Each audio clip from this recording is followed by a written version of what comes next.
Okay. Let's go ahead and call the meeting to order, and we will begin with the Pledge of Allegiance, followed by the invocation by Mr. Stuart Blythen. If you would join me in the Pledge of Allegiance. I pledge allegiance to the flag of the United States of America and to the republic for which it stands, one nation under God, indivisible, with liberty and justice for all. Honor the Texas flag. I pledge allegiance to thee, Texas, one state under God, one and indivisible. Let us pray. Heavenly Father, we thank you for this day. We thank you for the opportunity that we have to come and serve you and serve the community.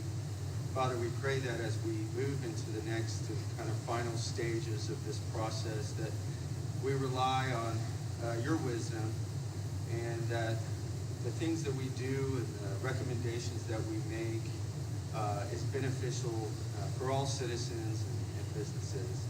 We pray that you bless this time together and that it's pleasing to you. We pray this in Jesus Christ our Lord. Amen. Thank you very much.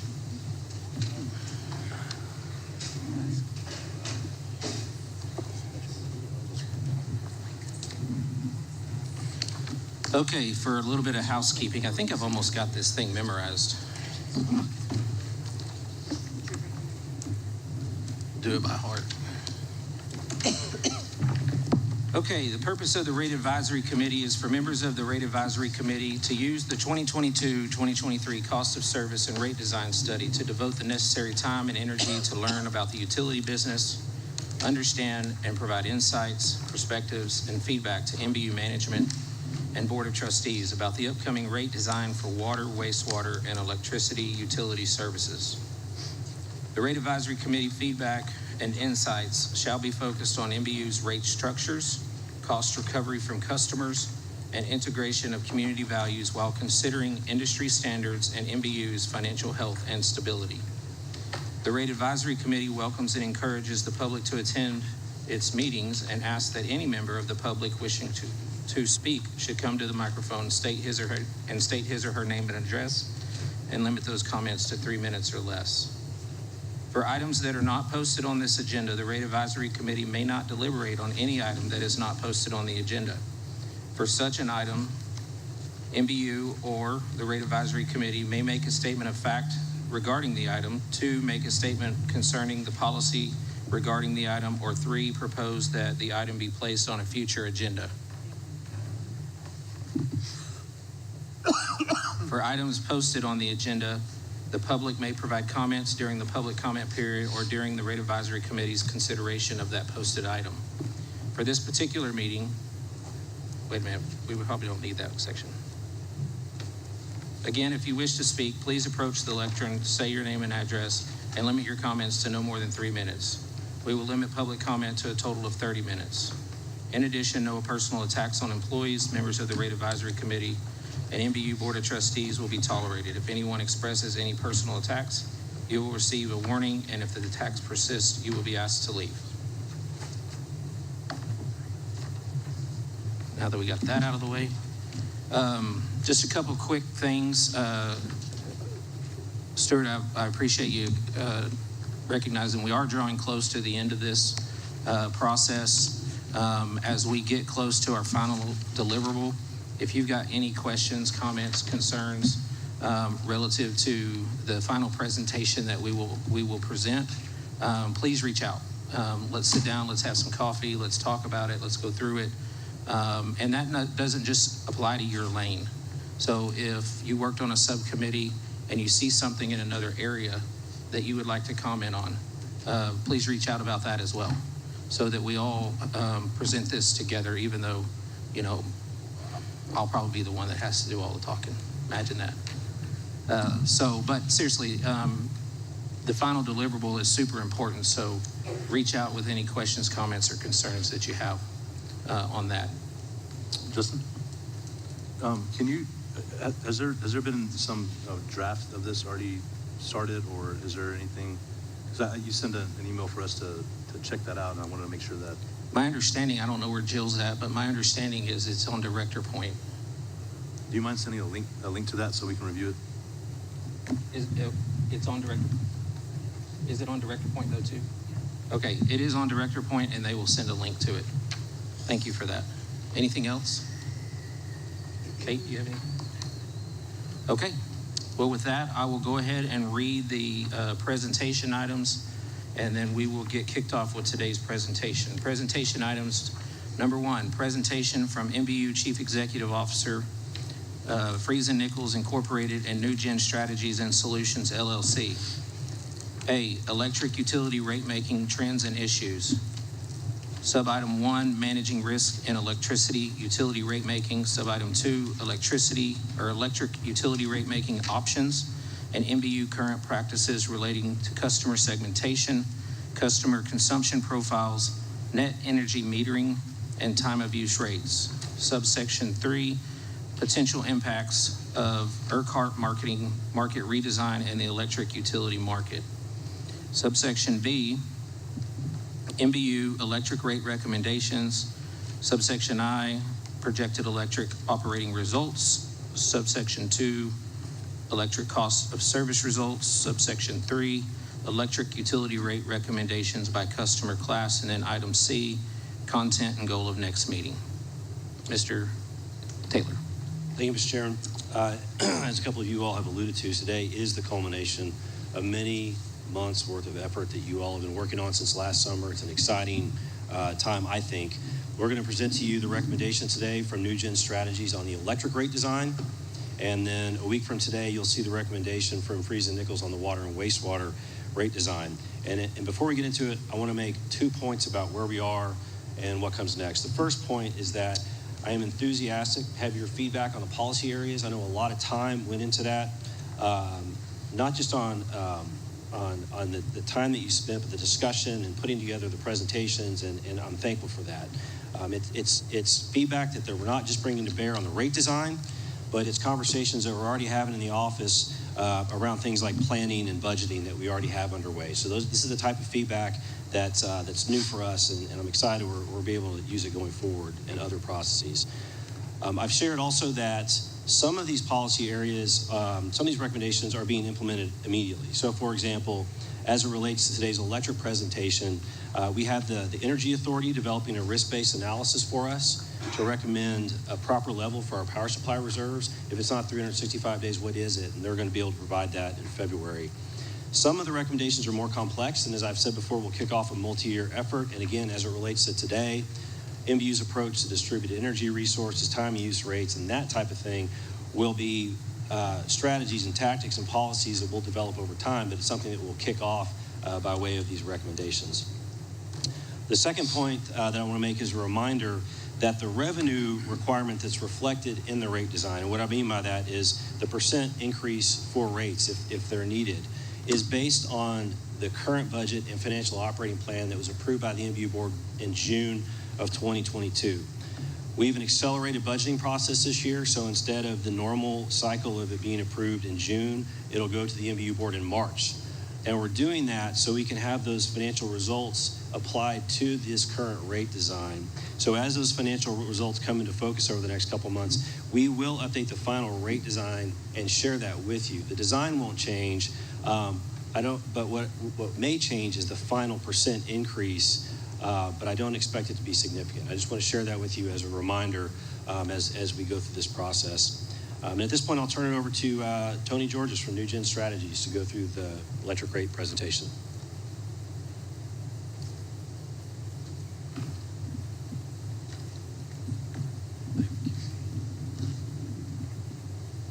All right. So hopefully everyone can hear me okay. So as Ian mentioned, I'm going to walk through the electric, not only rate trends up front, but also some potential impacts of the ERCOT market redesign and what that may mean to some of the results that you're seeing. Towards the end of the presentation, we'll actually see the actual recommended rates for residential, small commercial, large commercial, how we're phasing those in over the next 2 years, which is what will go to council. Try to get this. I think I'll do that. I'll be bending over quite a bit. Let's Let's get started. Forgive the voice, and I may have you speak up. I'm recovering from a perpetual head cold. So just to walk through the agenda real quick, some of the feedback we got from the last meeting was taking a closer look at what managing risk in an electric utility looks like. So that's primarily looking at market cost fluctuations, so ERCOT market costs, and also the NBU savings account, so to speak, cash reserves, and how we manage that with respect to rates and the rate payers. We're going to look at rate options on a broad basis for the country and for what the trends really are for utilities right now, what issues utilities are facing, what type of customer choices out there, and how that's affecting rates. We'll also look at the potential impacts of the ERCOT market redesign. Excuse me. That is up for debate in this legislative session. We'll see if anything comes of that or what comes of that, starting as of yesterday. I haven't dug deep, but I didn't see anything come up recently. But there is some conflict there on exactly what the PUC wants to do versus what the legislature wants to do, and what that will really mean to ratepayers and how people operate in the electric market. Finally, as I mentioned, the final part of the presentation is on the actual rates for the NBU ratepayers. So looking at managing risk for electric utilities, and primarily market risk in this case, and what that means and how utilities deal with it. So the key monetary market aspects are really around energy and market prices. And for Texas, that's ERCOT. In other parts of the country, there are capacity energy markets similar to ERCOT, but operate a little differently. Weather events and fluctuations, we've heard a lot about Winter Storm Uri, but not just Winter Storm Uri, it's every summer in Texas. That's really what ERCOT's really managing to, often is managing to, is those four summer months, June through September, and looking at resource adequacy, what resources are available to meet the demand in the state. And then cash flow is the other side of that balancing act. You've got fluctuations in the market, but then on our side, on the utility side, how do we manage all those fluctuations? How do we manage that with the ratepayer? So how are these risks managed and shared? I'm primarily speaking to how this is done from a rate-making perspective. There is another piece of the puzzle that's essentially hedging. You could make physical hedges or monetary hedges in the market, which NBU does and most utilities do. So they're hedging market prices from a financial operating perspective. This is in regards to what you'll see today is more in regards to rate-making and how rates are another piece of that puzzle, or a significant piece in addition to hedging. So how do we manage or balance and share that risk between the customer and the utility? If the utility takes it all on, what does that mean? If the customer takes it all on, what does that mean? What does that look like? Rates and cash reserves are those two tools, as Ian mentioned. I'll show you a slide here, and the outcome of the TEA effort, the Energy Authority, that will impact the table that I'll show you, and the balance between those cash reserves and how frequently or how often rates are changed or the pass-through is changed. The frequency of those changes in that pass-through, the GCRF in this case, or PCRA, the frequency of those changes is really the management of that risk and how frequent we pass that on to the ratepayer from the utility. So if we do that monthly, or do we do that annually, every 2 years? The longer we spread it out, it impacts what our cash reserves need to be. So it's kind of an elastic mechanism. I'm going to show you just what volatility or what risk looks like in the ERCOT market. This is a year's worth, 8,760 transactions. There are 8,760 hours in a year. The year's worth of transactions in ERCOT is for a specific load zone. Within ERCOT, I would draw your attention to and mention that units matter and this axis matters. If I can get there. You can see the top here hitting at $5,000, or is that $3,000? And then obviously the bottom is zero. You can see for the most part, the blue lines here, the prices are really between $0 and $500, and that's per megawatt hour. So $500 a megawatt hour equates to 50 cents a megawatt hour, or sorry, $5 a megawatt hour. Normally, or $5 a kilowatt hour, sorry. And you're normally paying, 8 or 9 cents a kilowatt hour. So that gives you some context as far as how much these prices can fluctuate on an hourly basis. So mostly they're down probably in the $0 to $100 to $200 range per megawatt hour. But you can see here in May, June, July, August, all the way into recently, I think it was the 23rd, 24th of December, you can see price spikes up to $2,500 a megawatt hour. So that's $25 a kilowatt hour. So it's a substantial variation in volatility in the prices. So this is zooming in just on the axis limited from $0 up to $700. So we're not getting the tip top of those price spikes, which you can see would extend above it. And I just want to use this to illustrate, we've shown this slide a couple times, or a similar one, just to show you how, from a rate making perspective, what do we assume in the rates, the retail rates and the generation base rates we're charging to customers at NBU, and what is then passed through in the GCRF or the adjustment. And so you can see here the bottom portion, and this is how this rate making works as far as the base rate and what's passed through. The bottom portion is a lighter shaded or transparent color, says utility risk. The portion that NBU can control, if it really can control any at all, and that's where that 5 cents in the summer, 4 cents in the winter per kilowatt hour, that generation base rate comes from. So that equates to $50 or $40 a megawatt hour. Obviously not 2,000 or 2,500, but we're assuming, $40 to $50 a megawatt hour, and that's included in your base rates. So the amount that it fluctuates up above that, or even below that, the net of that is all this up above, all this red area. And you can see most of the time it is fluctuating above that. So there's a lot of upward pressure. And this is, again, a snapshot of the last calendar year, 2022. So you can see there, a majority of the time, it's well above the 4 or 5 cents, but at times it does drop below. This is not unique to 2022. This is a consistent trend in ERCOT. It's not unique to Uri. We had a price spike on, right around Christmas time this year. In the summer, you'll see price spikes. So it's whenever there's a shortage in the market, these energy prices spike substantially. And so that's what NBU is trying to manage and balance with the generation base rates and then the pass-through portion of it.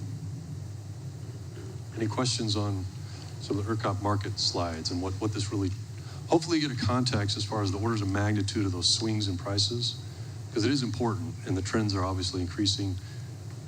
As those prices increase, in theory, people build more generation plants, reduces the price in the market.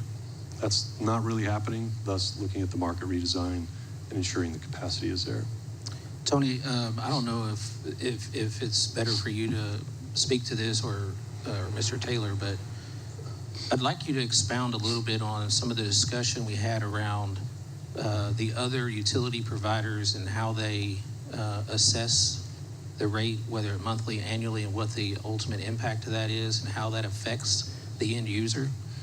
And then I'd also like to point out on this, because it took me a little while to wrap my arms around this particular graph, because so many times we think about that one major event in our life we'll never forget, right? But talk about how this has been going on for years, right, and the balance between, the utility risk portion, which I believe is managed by our Power Stabilization Fund, and we've talked a lot about the 365 and all of those different reserves, compared to if you raise that, impacts around that versus leaving it where it's at versus moving somewhere in the middle.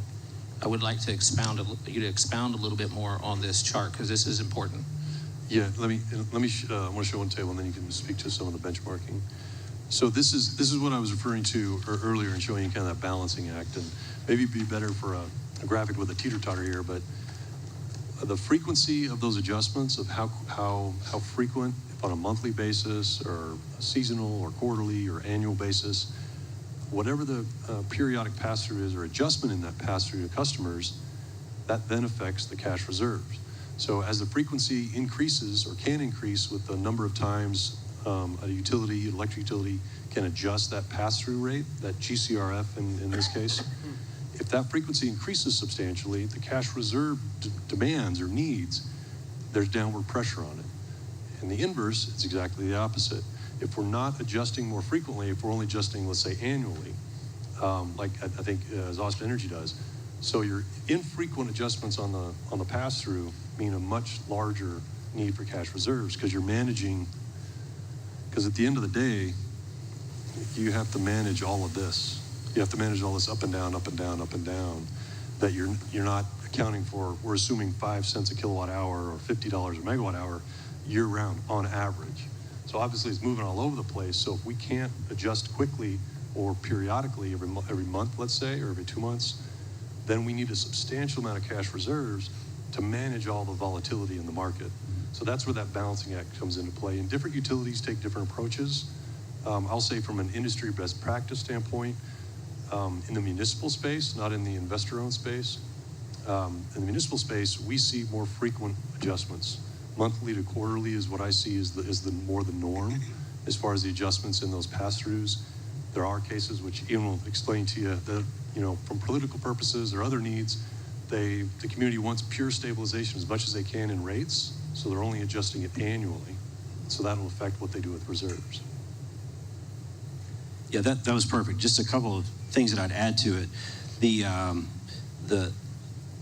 Oops, let me go back.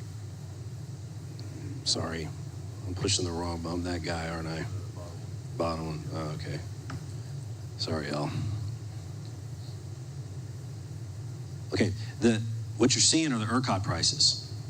That's not what NBU paid, right? But the volatility is what we're subject to.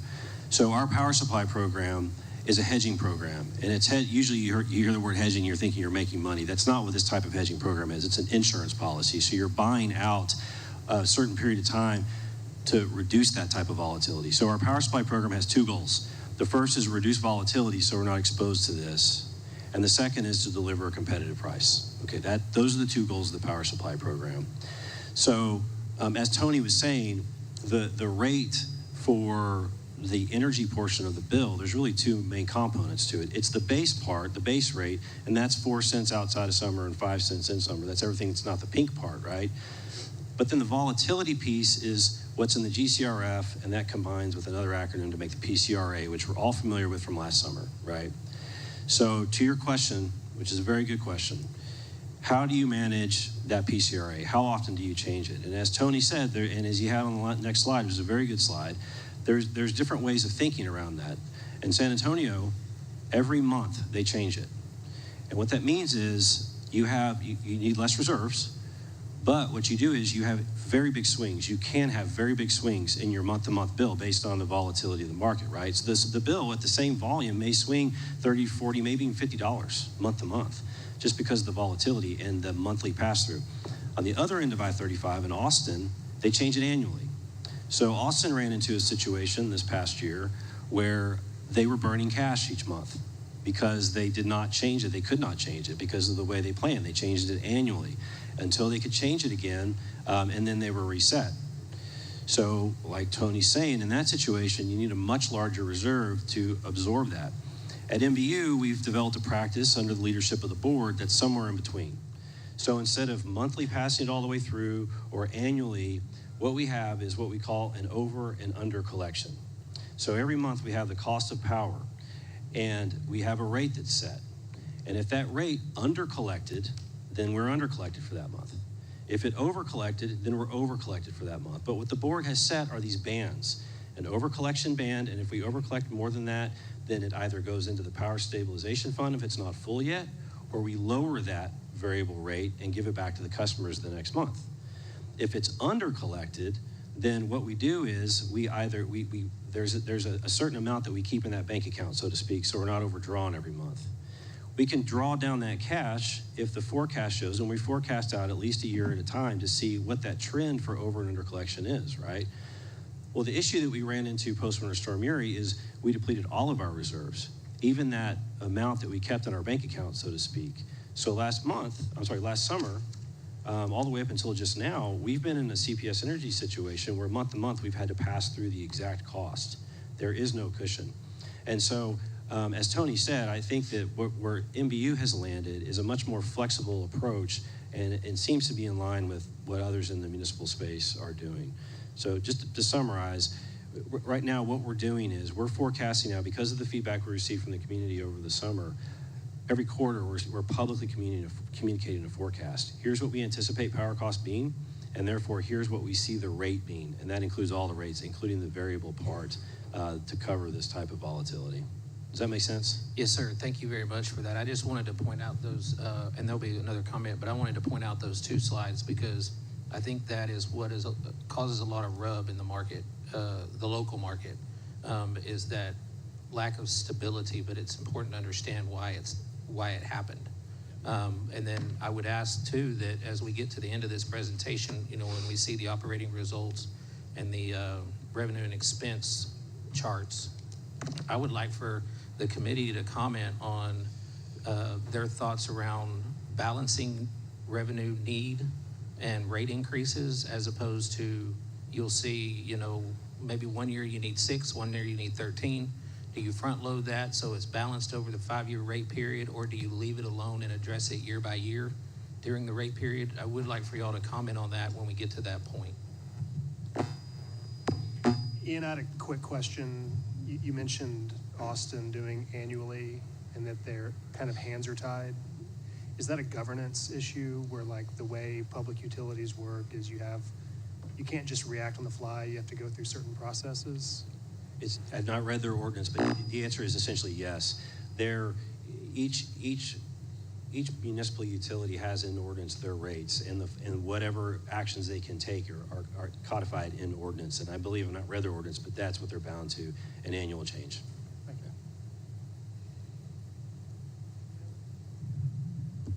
you. And that's common for all municipal utilities. It's just getting a new ordinance created and passed to the council often is a political process. So thus they don't often change.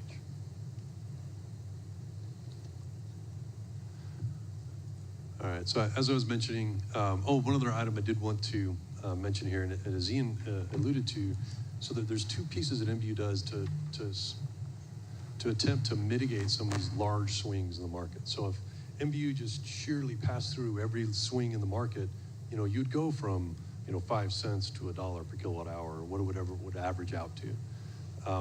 In NBU's case, there's two things happening. They're hedging, so they're performing a hedging program in the market to mute or to lock in certain prices. So instead of like wildly moving around, it's more of a smoother curve with how things move in the market because they've locked prices in. And there's a value and cost to that. As Ian mentioned, I wouldn't think of hedging as, hey, we're going to save money and beat the market. That's a bad way to view it. It's for stability purposes. The second piece of the puzzle is how the TCRF is calculated, and it's a rolling 12-month average. So again, that acts to smooth things over time. So it's not moving each month to month or year to year in wild swings. So it helps to balance that, to provide a balance of passing through that volatility or some sharing in that risk with customers, or sharing in the volatility, but also mitigating and managing it so there's not wild swings. So it's a Goldilocks scenario, if you will, as best you can, given the market conditions. I've got a question. So how different is this from 2020 or 2019 as far as the fluctuation? What I'm getting at is the fluctuation is rather predictable, correct? Yes and no. June, July, Yeah, August, summer, yes. Summer, the prices are going to come up. We're starting to see more pressure on winter. And in shoulder seasons, there'll be weird things happen where a generator's out for maintenance or prescribed maintenance or preventative maintenance. There's some weird swing in the market, or gas availability. Gas prices are a huge driver in Texas. It's like half the market. So as gas prices go, there goes ERCOT's market prices. So it's two pieces, not only the actual physical units available and operating, but also the fuel stocks and the cost of the fuel. Thank you. And so as you've likely been aware, gas prices, natural gas, trending up. The war in Ukraine last year made everything spike. They keep trending down a little bit, but we're still pretty high from, where things are more, I guess, back in the 2019 era, we're at $4 gas, $3 natural gas, and prices are much more stable at $60 a megawatt hour or something. Whereas you get, $9 gas, you're at $120. Dr. Harrington, I asked that same question in the internal preview meeting that we had, and correct me if I'm wrong, but you said if we looked at, say, a 5-year or a 10-year window, we're going to see similar swings throughout time. Right, yeah, you'll always see those substantial spikes. The frequency of those spikes is what's critical. And in theory, with ERCOT market design, as those frequency of those bigger spikes, because they are more frequent, that incentivizes people to build power plants. And that's been the balancing act in Texas. I think it's just hard to see it because so many of us are tied to a life-changing event. right? And so anytime we think of these swings, we think of all that we've dealt with since February of 2020. So it was eye-opening to me to know that this is not something that's new. Right, yeah, it just further spiked them and exacerbated the issues. I got a quick question.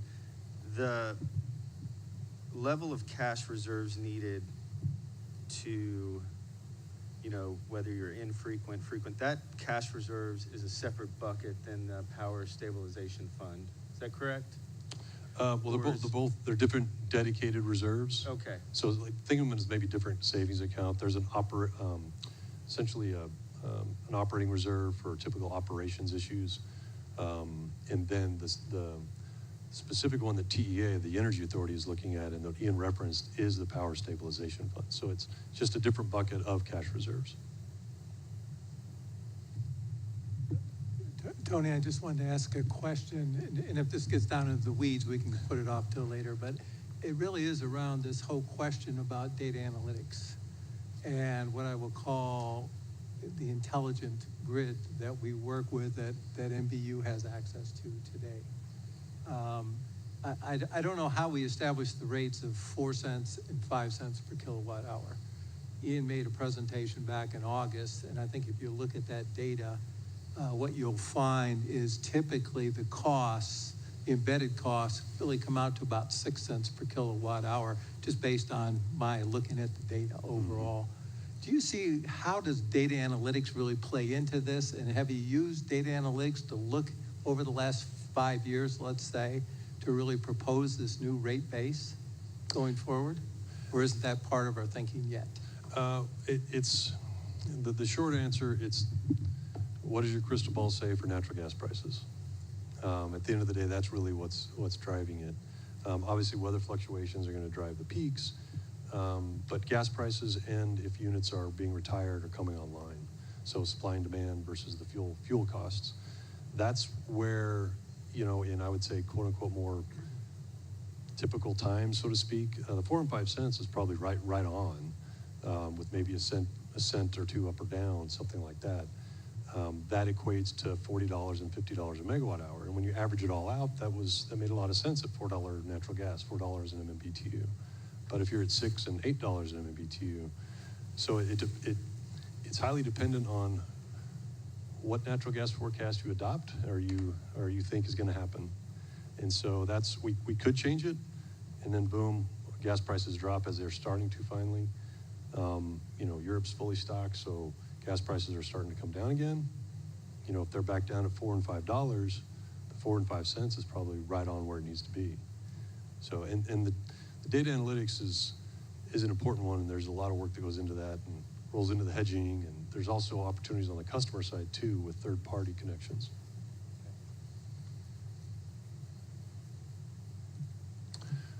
One last thing I did want to mention here is, if you recall, we've got a substantial amount of capital that's influencing our rates. We've talked about it in the last presentations. You'll see it in the results and the upward pressure on rates.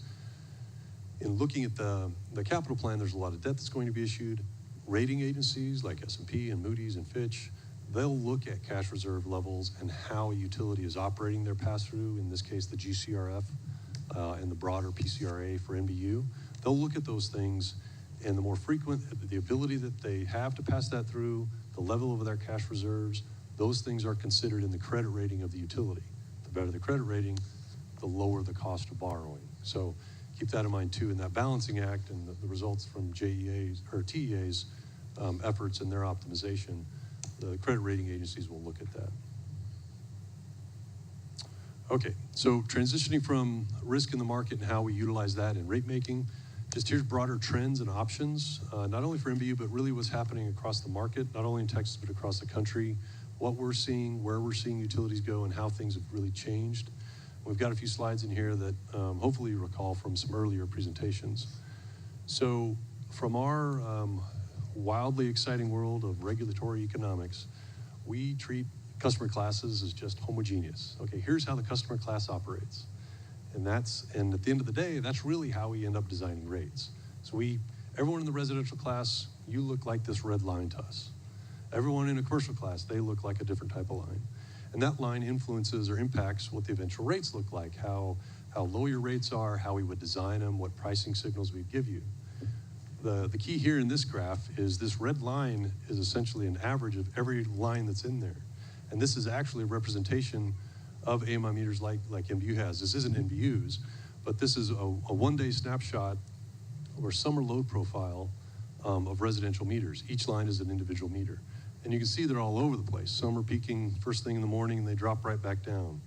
Then they'll peak maybe again in the middle of the night or something like that. Others are more standard and they'll be low in the morning and then peak in the afternoon with air conditioning and everyone coming home from work and school. The point of this is that not all customers are exactly the same, and actual profiles can vary wildly from what our average profiles are that we use for rate design.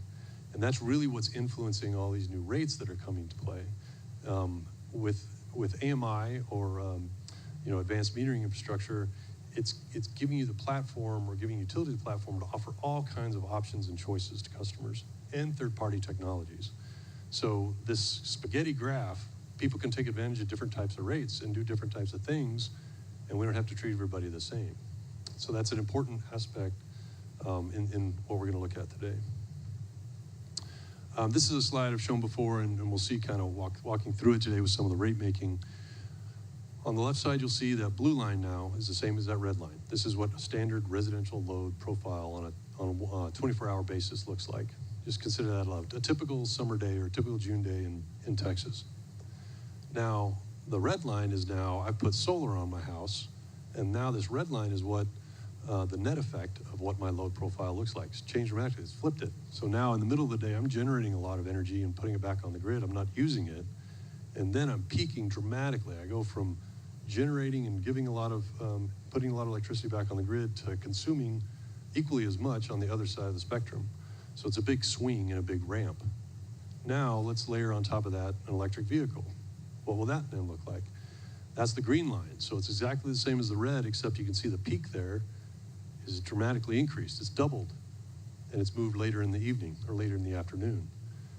Now the final line, the fourth line, the orange line, is if we add battery storage behind the meter. That's the next thing that's coming. So the first three are very typical load profiles we'll see. A mix of those first three are all over the country. Here in New Braunfels, here in California, in Massachusetts, wherever. They're all over the place. But that's what we're seeing now, and not everyone, and it's very heterogeneous. So we can't really treat everyone the same. So it's giving to some pressure to provide more rate options or better pricing signals.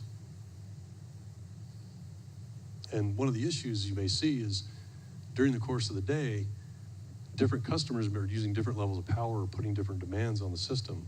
Those prices are different at all different times of day. So giving everyone the same rate, is that sending them the right signal and optimizing our system?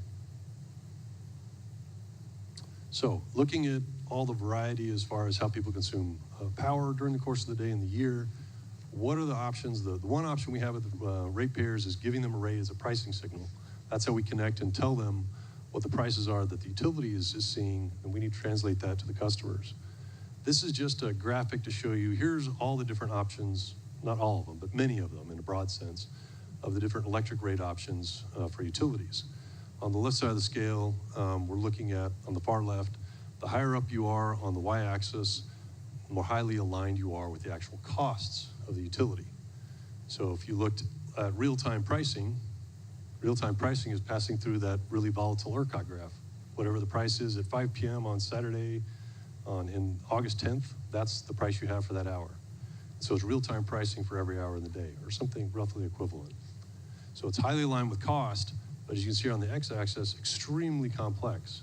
I don't know that anyone here could manage their daily life by having, the price of power changing hardly with little to no notice of what's happening in the market, or at least a day ahead notice. Some places can. Some large, sophisticated customers can do that.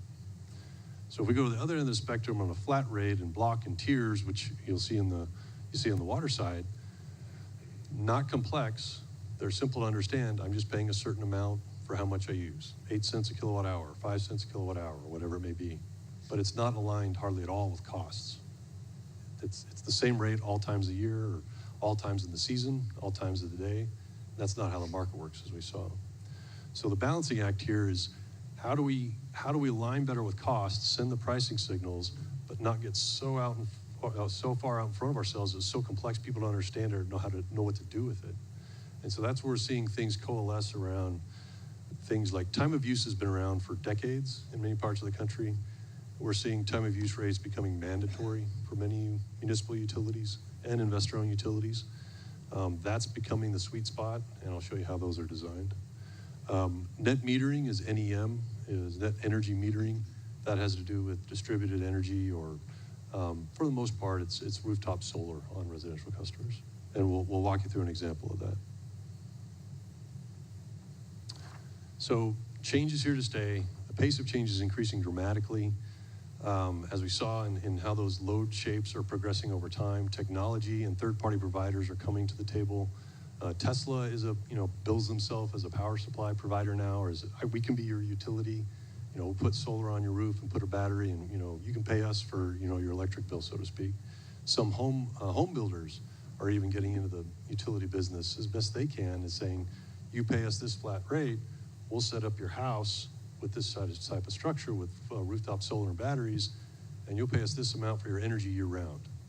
So different third parties are coming to the table and interacting with the utility and the customer, not just the utility. So it's really changing and becoming increasingly complicated. It's gotten some people in more trouble than others and caused some issues from a litigation standpoint. More broadly, customers are seeking more choice. There's much more competition. Customers don't necessarily see NBU or any electric utility for that matter as their only source of power. Many people do view like a Tesla or Sunrun and those types of companies as they're going to be my new utility now. I'm not going to go to Austin Energy. I'm not going to go to Encore or TXU. I'm going to go to somebody else. It's really changed how people interact with the market and how they look at paying their bills. 4 kind of broader market trends. We'll touch on these and what rate making will look like. Fixed cost recovery is a critical issue. We've got that pie chart in here from last time showing what the fixed cost and variable cost mix are for NBU on the electric side. Fixed cost recovery is a critical issue as there's more distributed energy resources, more rooftop solar, things like that, where people generate their own electricity. Those fixed costs still have to be recovered. Those rooftop solar folks aren't avoiding any of those costs. They still need to pay them, but under the current rate design, they do avoid them. Brings us to net energy metering. Penetration of rooftop solar and batteries is increasing. Rooftop solar is extremely inexpensive, to implement if you've got the right period of time that you're recouping your costs. The costs continue to come down. Electric vehicles, the recent Infrastructure Investment and Jobs Act, again, strongly incentivizes, provides more rebates, also drives utilities to offer EV rates and EV charging rates closer to marginal costs for electricity. So again, putting downward pressure on the cost to charge your EV, which in parity to gasoline is it's 20 to 30% of what it would cost to fill your car with gas. So again, downward pressure on the rates to charge your electric vehicle, incentivizing more investment, incentivizing the purchase of more cars. EVs are here to stay, and they're going to be penetrating everywhere, putting strains on some of the infrastructure and forcing utilities to offer these new rates. This last bullet here is something that's maybe more of a cultural and market impact. So I would say for the last 5 years, I would say, for the most part, electric utilities are extremely conservative, not politically, but in investment strategies and financially. Utilities are typically making 20, 30, 40-year investments. That's not something somebody does on a whim. So if you're making a 30-year investment, you're pretty sure and you're pretty conservative in your financial estimates and projections and how you create rates. The volatility has just taken over the market. The way in which people interact with utilities has changed so substantially. Rate making and rate implementation is changing with it. So where utilities were highly avoidant of new types of rates, like a time of use rate, I now see customers calling me up like, Tony, we need a time of use rate. We need it by like next month. We can't meet capacity needs. We've got to tell our customers to trim the peak. We need 25 cents a day per kilowatt hour, at peak times, and then off peak, it'll be 4 cents. but we need to implement it, as soon as possible because they can't find the resources and it's too expensive. So it's we're seeing a shift from dipping our toes maybe in the water, so to speak, with a new rate type of package for customers to making it mandatory or an opt-out type of a structure, where instead of just it's a flat rate, the entire residential system is going to time of use, and it's communicated. You're given all the tools to manage it. You're given all the tools to understand it and prepare for it about a year in advance, but everyone switches over. The entire community does. We're seeing that much more often. Net metering, or NEM. So looking at that specifically, I'm going to walk through the issue and then show you what NBU is doing in regards to their rates. Net metering has been a large issue with utilities, I would say the last 10 years at least. It's been exacerbated the last 5 or so as the penetration of rooftop solar increases so much and has become so cost competitive. Given the fact that your bill, you're paying 5 cents, 4 cents a kilowatt hour, or most importantly, the delivery rate on your residential bill, you're paying 3 cents per kilowatt hour for a delivery rate. You're paying that on the amount of kilowatt hours you consume. If you put rooftop solar on your house, you could avoid that entire bill, except for the service availability or the customer charge, the monthly charge. So if you're avoiding all that bill, you're not paying the fixed costs that it costs to plug in or connect you to the grid. And that's been the issue of fixed cost recovery. So that's why you see so many changes in net metering specific rates here with NBU as well. So the trends with net metering, you'll see increased monthly and fixed charges. So without fail, anyone who's looking at net metering rates will have some sort of a structure to either increase a customer charge or a service availability charge or a grid access fee, something of that nature to recover the fixed costs. So as the reduced energy consumption of a net metering home, as it goes down or is completely avoided, they are still paying a fixed charge each month and recovering and not being subsidized by other non-NEM customers. So this is NBU's NEM rate. So rather than just being on the standard residential rate, this is the rate you'd have if you are a NEM customer. Available to residential and small general service. Residential and small general service are very similar in nature as far as their sizes and their profiles, but it's available at 10 kW or less. A typical home, you would probably see about a 6 to 8 kW installation at a home as far as a rooftop solar. The peaks are probably in the 6 to 7 kW on a residential home. So that's where that 10 kW comes into play. You can't exceed the customer's consumption. Essentially, you're not over-generating. So you can build it to avoid what you typically would consume. So it's kind of a net zero type of a target. This is the real important part, and this is what I see as, this is what I would recommend or something very, very similar. So for customers who have a net metering or distributed energy, they will pay a fixed cost per the installed kW. And that is addressing those fixed costs that the utility provides that they must recover. So based upon the size, you're going to be paying $1.37 a kW for solar, 64 cents for wind, and you can read the rest for small general service.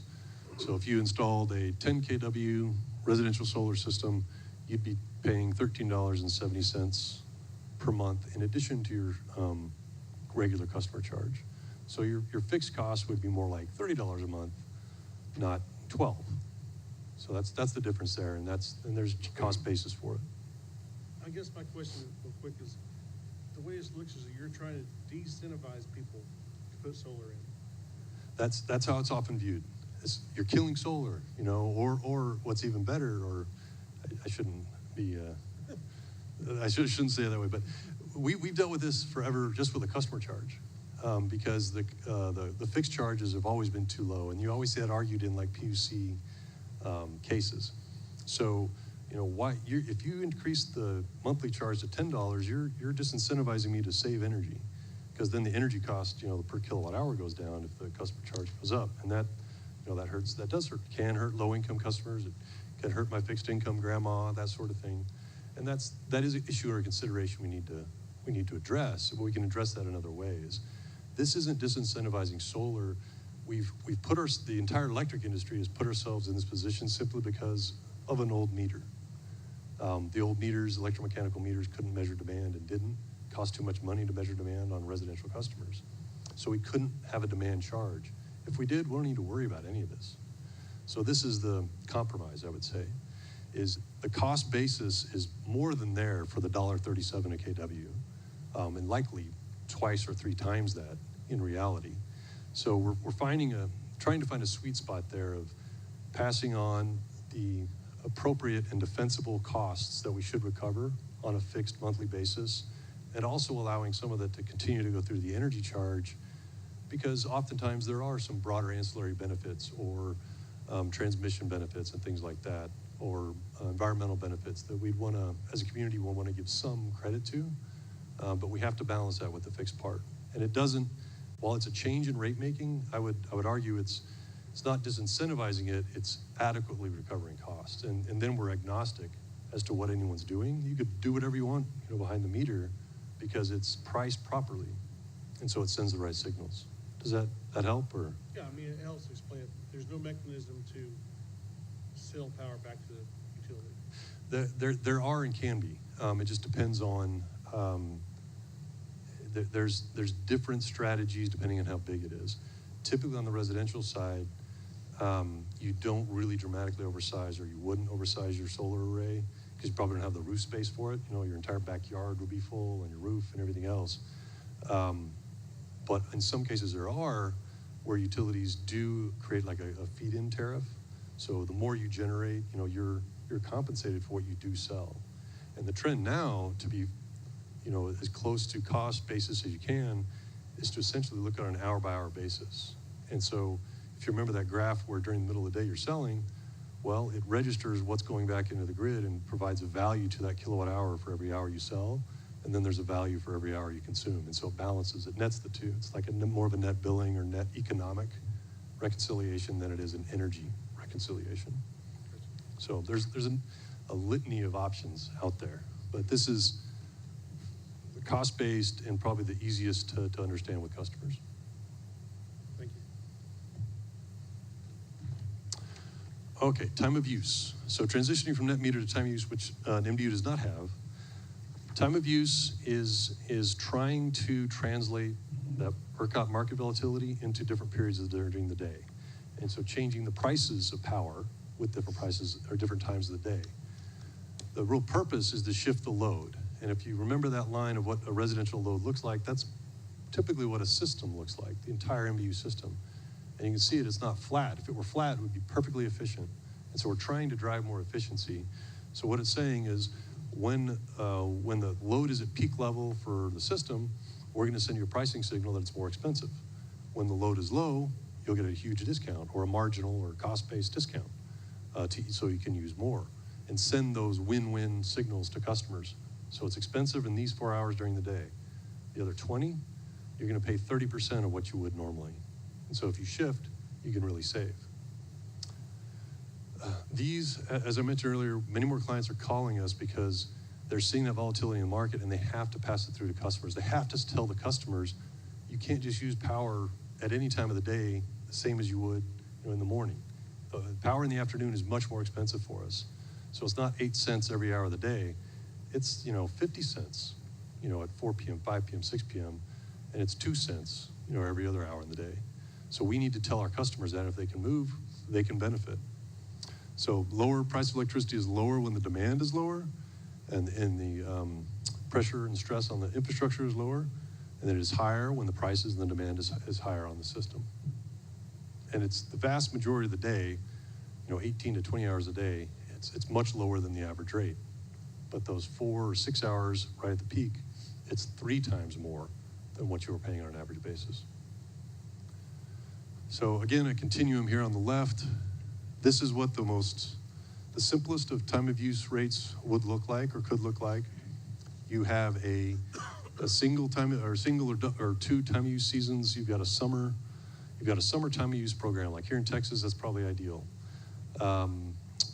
And so during the 4 months in the summer, June through September, there's 4 to 6 hours of peak time every afternoon, every weekday afternoon, and we priced power at like 25 cents a kilowatt hour. Outside of that 4 to 6 hour window, it's going to be about 4 cents, 5 cents a kilowatt hour. So usually a 3 or 4 to 1 basis, at least on on that pricing differential for on and off peak to send those signals. And then the rest of the year, just be flat. The other end of the spectrum, we can just label it California because that's a California actual rate. Multiple time of use seasons, not only time of use on the energy, time of use on demand. So it's as complex as you could possibly be. No residential customer could understand it. Only commercial ones could, or you need a third party, technology to optimize it. But what we're seeing is down at this end of the spectrum, this is becoming very, very, very common. Like I said, Arizona has had time of use rates for 30 years. Those customers are very, very used to it.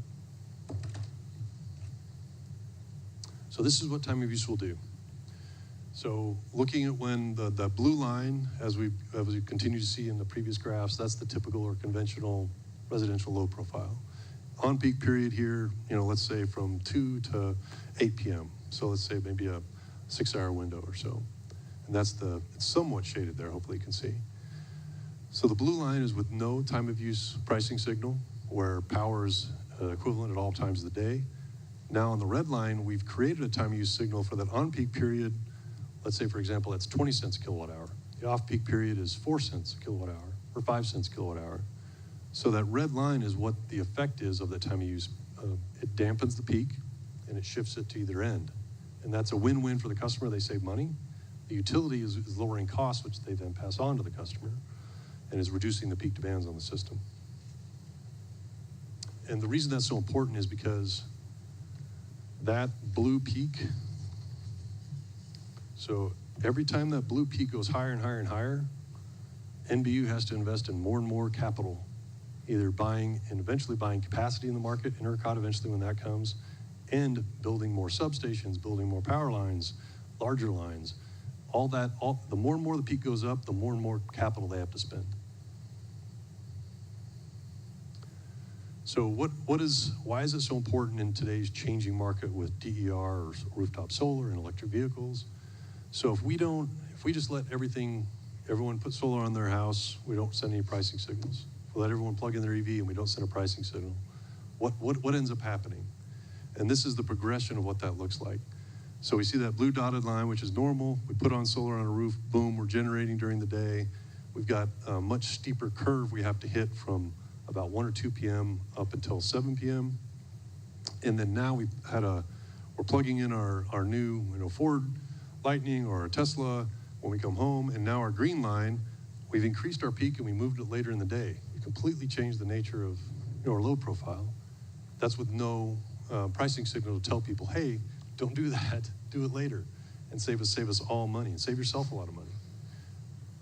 So what can that do on a system basis? So if we can go back and manage,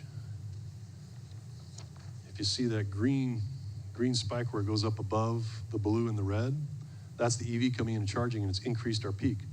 More capital, more investment, new transformers, so on and so forth. So how do we manage that? This is an example of a real-world model of using time of use rates and what that looks like on stacking these loads. What I would pay attention to in the graph, as best you can see, is the top is what we call unmanaged, so no pricing signals. And the green is unmanaged electric vehicles, people just plugging in normally during the normal course of the day when they come home. They're plugging in, and you can see the peak is well above that dotted line of what it was, just the raw load that was there prior to EVs. And that's hitting right at 420,000 kilowatts or 420 megawatts. Now we see in the bottom one, this is if we implement a time of use rate. And you can see how that shaded green area changed and the peak moved all the way to the end of the night. So what that's doing is a time of use rate or an EV specific rate telling the customer, if you charge between 10 p.m. and 5 a.m. or 6 a.m., you can pay 3 cents a kilowatt hour. You don't have to pay 10 cents or 8 cents, you pay 3. So it's chump change to charge your EV in the middle of the night. And you can do it as easy as programming your app on your phone that charges your Tesla or your Ford Lightning or whatever it is, whatever car you have. It's that simple. It's set it, forget it. And so you shifted all that load in the middle of the night when we got really cheap resources. And so the utility passes that cheap resource right on to you, charge you for much lower than you would normally. But it's an easy way to manage it. Now we've reduced that peak from 420, And now we're back down to 300 or 360, 350 megawatts. So that's close to 100 megawatts we've moved around based on the penetration of electric vehicles. So that's why these rates are so important and looked at so much by utilities. All right. Before I get into the crystal ball of where the ERCOT market goes, does anyone have any questions on time of use? Throwing kind of a lot of wonky stuff from the electric rate making world at you, but.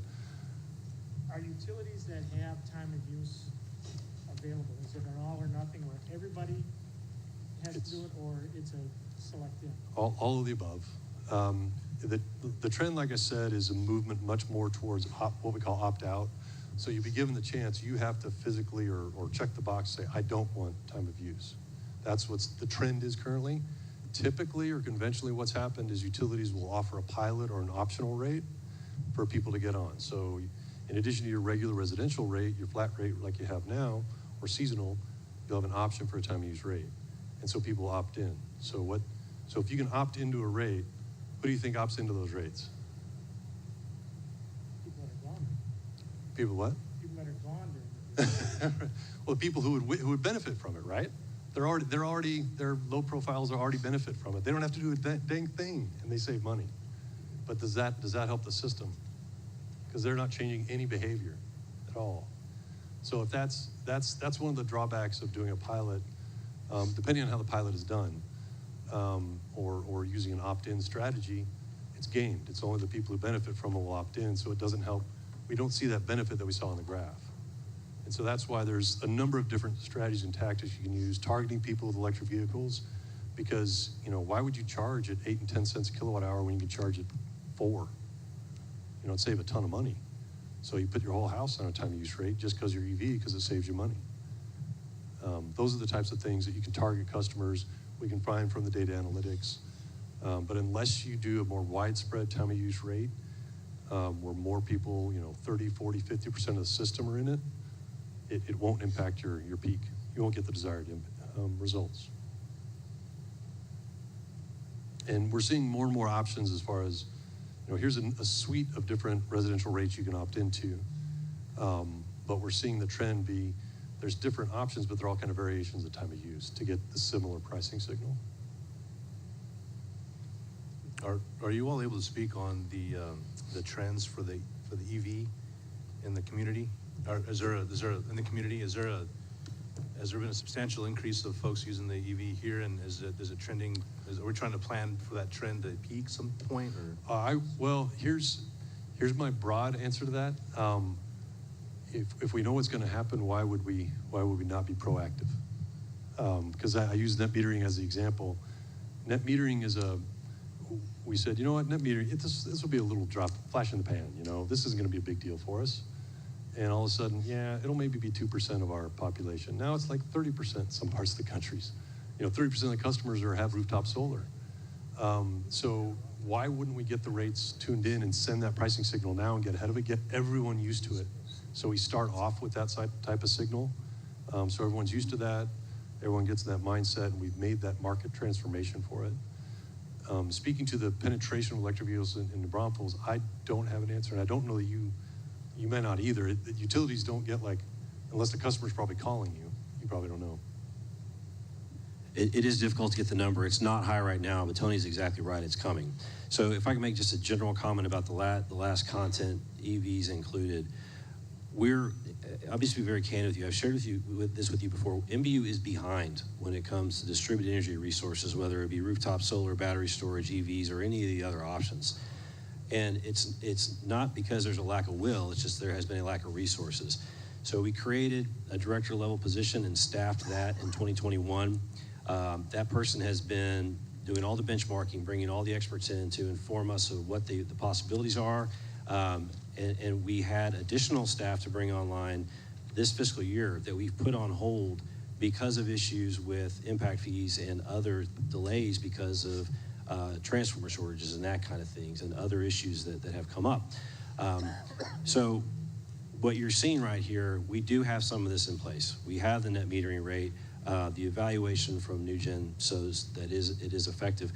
But there's additional work that we need to do that we're not going to be able to implement next year or the following year, but we are working on. Those programs are being developed right now.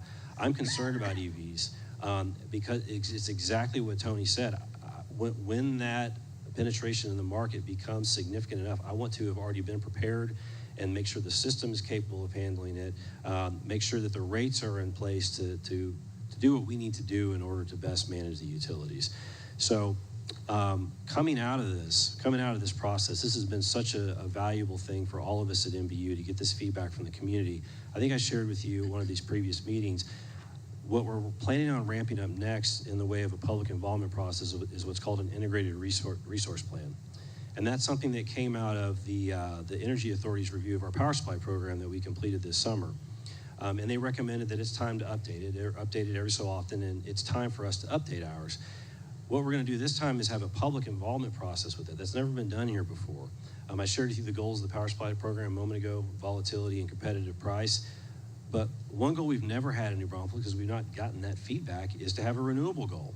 We are 30% renewable because it meets the other two goals, but we've not gotten that. So that's an example of what we can do with that IRP. Another example, though, is exactly what Tony just went through.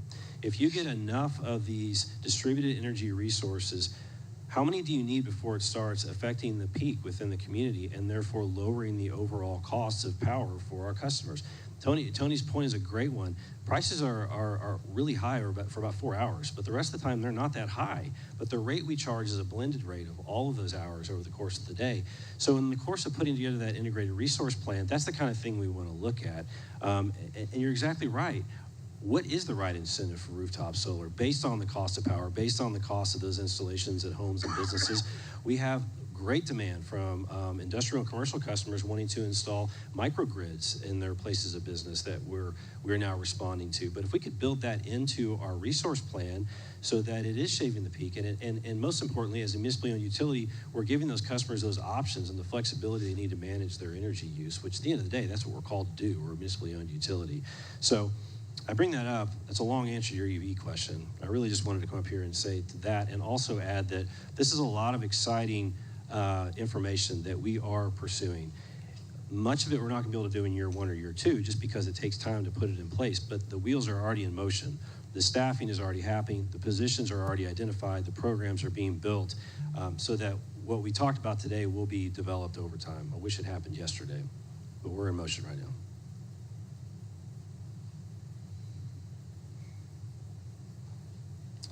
All right, so moving on to ERCOT and the political show. So, as you know, at a winter storm area, a number of things came out of that. The biggest impact or result of that is a redesign of the ERCOT market, or a recommended review and refinement of the ERCOT market. And these are just some clippings over the last 6 weeks as far as what's going on. There's what the PUC recommended is not what the legislature wanted. It said, what are you doing? We'll just do this ourselves now. This is ridiculous, PUC. Thanks a lot. And then there's, the governor and the lieutenant governor, they have differing opinions on how well everything's working. So supposedly it's going to happen within the legislative session, or they may punt it to the next one. That's to be determined. What I'm going to show you here today is our best guess, or where the conventional wisdom is blowing as far as what this would look like in the future. And so the big thing to remember here is, as you probably heard me say, is ERCOT is an energy market. So you're buying each hour during the day. There's no mechanism to ensure you have enough capacity. So if NBU's peak demand in the summer is 450 megawatts, there's no one, at ERCOT or the PUC or anywhere else saying, show me that you have 450 megawatts of resources to meet your peak demand that 1 hour in the day in the summer. And so that's the real balancing act. And this is overly simplified. But this is, what I would take away from it and where things are headed. And, obviously the devil's in the details. The dollar impact will be in the details, but this is what's likely to come over the next couple of years. Or hopefully within the next year it'll be refined, 6 months, and we'll know what to then plan for. So load serving entities, LSE, you'll see that acronym, like NBUs. That's anybody with retail customers. So a load serving entity like Austin or New Braunfels will need to show they have that capacity. So for that 1 hour in the year, or 1 hour each month, however they design it, that they have enough capacity to meet that demand of their customers.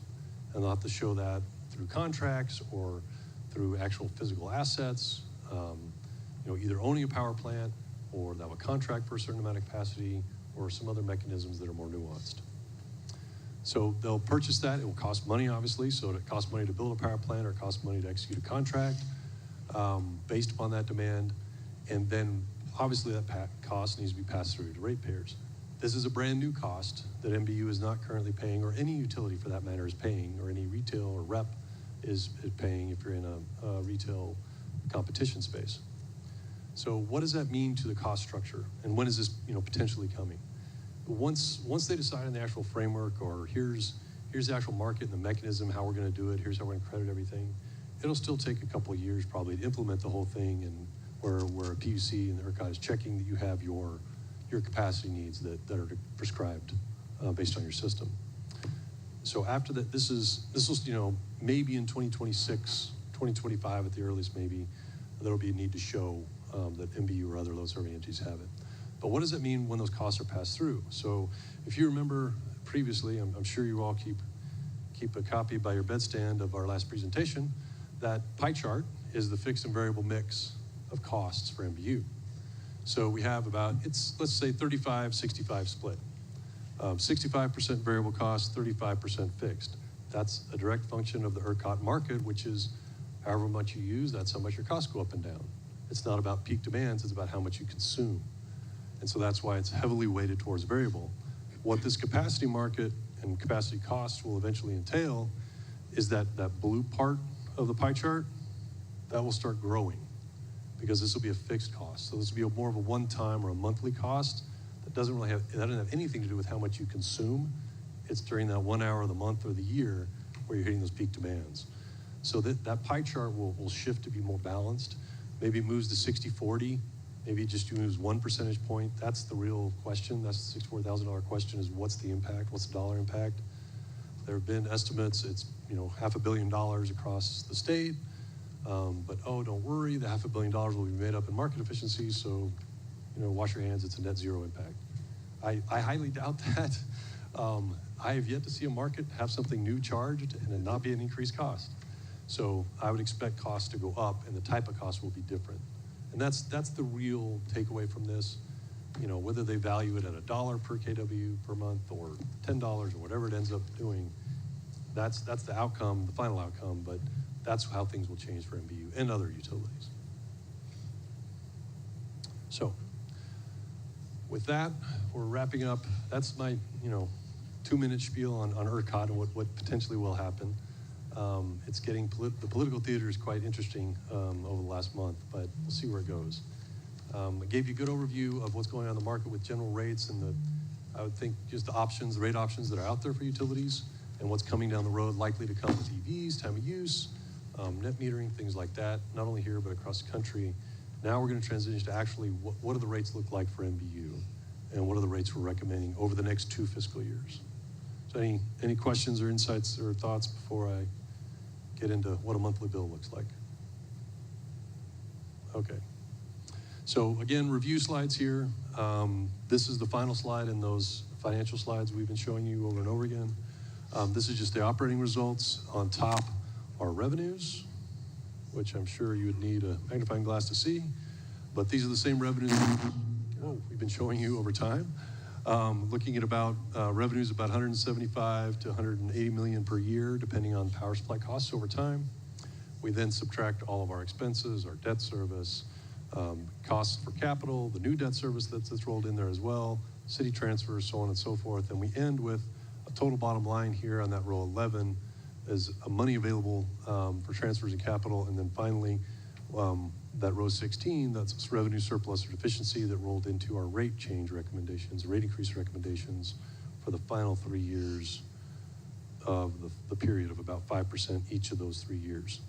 That'd be fiscal year 25, 26, 27. Today, we're just looking at a snapshot of 23, 24 rates, 24, 25, the next 2-year rate making period. Tony, this is where I wanted to stop for a second. So what I was talking about earlier, go back to that screen, please.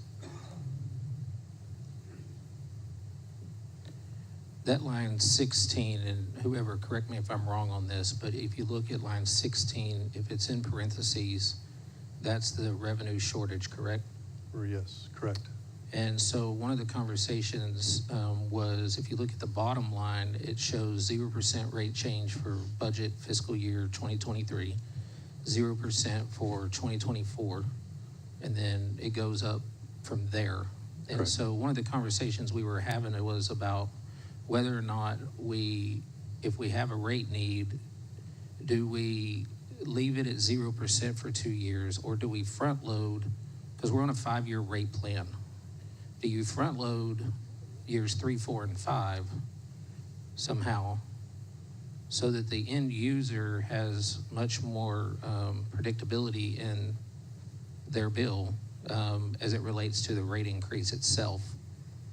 And so I wanted us to have a discussion about that real quick, because I'm curious what others, I know some people have talked about that previously, but I would like for some people to chime in on your thoughts around that, because I think it can be built that way if that's the direction that obviously our committee recommends, but the board adopts. They could do that. Yeah, correct. Yeah, we could certainly model or front load those, or push the rate increases up front to where you see it up front, where they're maybe smaller because it compounds, and then it levels out later. Because when you look at water and the wastewater numbers, they have a little bit more volatility in terms of rate need by year versus if you front load it a little bit. So, line 18. no. Okay, line 18, 25, 26, 27 years. 5.1% is a 5.1% increase over the previous year. Correct.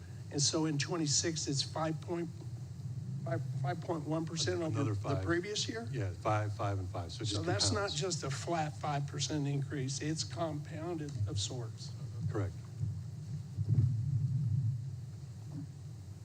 And I'll just give you set the table a little bit on the recommendation here. If you look at the first projected for 23, there's a $6 million surplus, which helps balance that deficit in the next year. We start seeing capital ramp pretty dramatically in debt, capital and debt, primarily debt is how it's funded. We start seeing that ramp in the debt service, as you can see there on 10, that's the coverage ratio.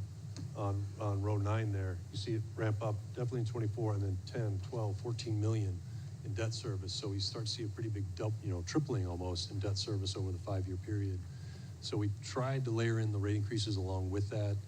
Also attempting as best we can to kind of bridge a little bit with the ERCOT market redesign, because that will impact things to the extent how material that impact is, how much it changes that pie chart, how much it would change rate making, all to be determined. Hopefully we know much more by the end of this year at least of what that may look like. So it gives us a little bit of a bridge to get there, to get to more certainty around what the changes may be. But your point is very well taken. And if we were to shift these forward, instead of 5% per year, it might be 4% per year, because that compounding effect could help dampen that. I've got a piggybacking off of his question. So the way I understand this, line 18, we increase the rates 5.1, 1 year, second year, and a third year 5%. And if we do that, our surplus in 25 is 800,000, 7 million in 26, and 13 million in 27. Is that Correct. That's an annual surplus, or is that a? That becomes an annual surplus. Well, okay, so why would we want a $7 million surplus? It's right now, the plan is 100% debt financing of all capital for electric. And that's something, going back to the NBU policies, we want to balance in there. I believe it's 60-40 split off the top of my head as far as how much is cash or rate financed versus debt financed. And so we have to build up to that point. And so as we build to that, we can use that cash, or NBU can use that cash to fund capital, dial down some of the debt issuances at that point.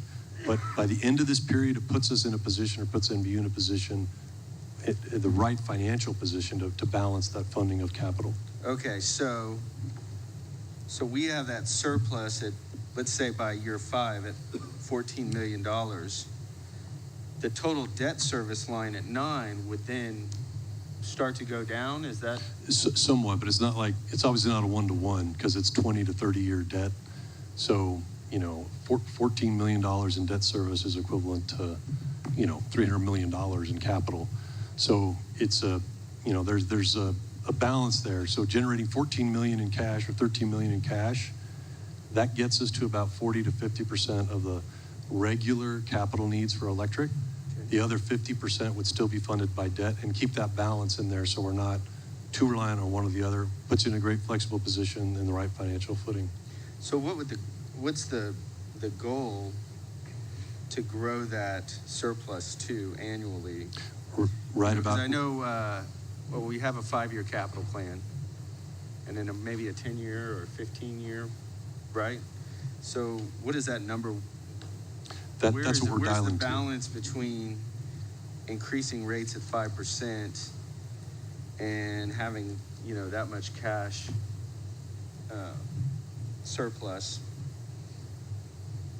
That is that end number of the 14 million. Correct. That we dialed that in based upon a quote unquote, the average capital needs of the electric system. So that is dialing into roughly 40 to 50% of the annual capital needs. So at that point in time, after the end of this rate plan, the electric system would be funding 40 to 50%, because it can fluctuate a little bit. But it would be funding roughly half. Let's think of it in those terms. It would fund half of its ongoing capital needs from cash. So that 14 million would go right out the door to capital the next year. And then another portion would be issued by debt. So debt service would be coming up in addition to some capital cash needs. Thank you. Sure. Which has a positive impact on rates going forward, right? I'm sorry. If you have that $14 million coming in and that 60-40 split, that impacts rate need positively, right? Yeah, it puts the utility in a flexible position. And what's happening is by over leveraging or over levering or utilizing more debt than cash, if we put that table back up, you'll see the debt service coverage ratio go down to such a point where you have to raise rates just to cover your debt. Not even any extra capital, it's just to cover your debt service. And so that's where, to your point, if we get that in a balance, more in balance and more with the target of where NBU wants to be for the electric system, it allows, downward pressure on the rates, or at least stability in the rates. So we're not just raising rates to cover debt, and then we're further raising them just so we can fund capital. So, what's the ideal debt service coverage that we're kind of? Typically, it's 1.5 to 2, 1.5 to 2. I don't recall NBU's off covenant-wise. Maybe 2.4 is the target. And So, what that equates to is just the amount of money available to pay debt is twice as much as what the debt service is. That's a 2.0 coverage ratio. Just real quick, can you walk us through how the interest rate or the effective rate increase changed? It was 4.2 and 4.1 in 25 and 26, now it's 5. Yes, we, in investigating some of the other revenue streams, one of them was identified as actually, it had to fund directly capital, customer funded capital, and we were using it to actually offset rate increases. So because it comes in the door and has to go right to capital, we can't use it to fund operating expenses. And so it had to go directly to capital, thus more upward pressure on the rates. So it was instead of, where we have rate revenue from what you're paying in your bill, there were these other revenue streams that would come in, like late fees and contributions and aid and things like that. And we identified one that was pretty substantial. I believe it was anywhere from $2 to $3 million a year. That was a construction fund. And so it had to go fund capital, so we had to pull that out of the calculation. Just a comment, I understand, I kind of following what you're saying. The problem is, it's a 5-year plan, and as citizens, if you're proposing a 5% increase or a 15% increase once we're done, it's almost like reading half a book. They don't see the benefit of that investment. And that's going to be because it stops right there. And that's going to be a very difficult story to tell when making this proposal. Because everything you just described, I don't see a benefit. It's not a finished story where people can understand it. It's just a comment to consider. Sure. Yeah, and it's always a balancing act with utilities when you make these 10, 20, 30-year investments. You typically try to tie and balance those investments to how people are using the system. So obviously, you're here for a long time, you're using those debt needs and those cash-funded capital projects. I have a question, and I apologize if I'm not putting two and two together, but 5.1 plus 5.1 plus 5 is over a 16% increase over 3 years. Compounded, yeah, it'll be. And when you look at row 1, can you explain to me the factors that mean it takes 4 fiscal years to return to the budgeted revenue for fiscal year 23? Yeah, so the thing to remember here is we have the two large pieces of revenues. There's the delivery component, which is your customer charge and the delivery rate. Everything else is the pass-through. And that's like if we're at 160 million a year in total costs or total revenues, let's say it's 1-to-1, 130 are power supply costs and transmission costs. So those are just passed through. Those numbers are fluctuating with the market. So that's what you're seeing there. The delivery cost and delivery revenue is increasing in those rate increase years, but you're seeing fluctuations up and down in the market prices that are expected. So that's why the total revenues will bump up and down or be pretty stable, but the expectation is that as market revenues decline, or market costs, thus those pass through the GCRF and those pass through costs start to decline or stabilize, the delivery rates are inching up. And so it's fairly flat overall on the revenue side, for total revenue. Is part of that having the reserve fuel to power the hedging so that I get pass-through confused, what's pass-through and what's not, but right. the variable decreases? Yes, the Power Stabilization Fund is embedded in there between 15 to 20 million a year. It's typically 15, 20 is the first year, as far as what was in the plan. So yeah, that's a component of that pass-through, the GCRF or PCRA. Sorry, question for me. Can you remind me what the city transfer is for again? It's pretty significant cost in the expense side. It is, and that's a common one for all municipal utilities. It's a transfer to the city general fund from the utility. So water, electric, if you have a sewer or solid waste, they often have a city transfer. If they're a department of the city or a separate entity governed by a separate board like NBU, it's a transfer to the city, payment in lieu of tax, franchise fees, things like that, that a utility typically would be paying if operating within the city. And it's always been that 8 to 9 million range for? It'll fluctuate with overall revenues. Is it a percent? It's percent of revenue, right? Yeah, so it's just a percentage of revenue, which is again very, very common. Building on what Jonathan was asking, so I guess if I understood your answer correctly, you're projecting, roughly 4% decrease in cost.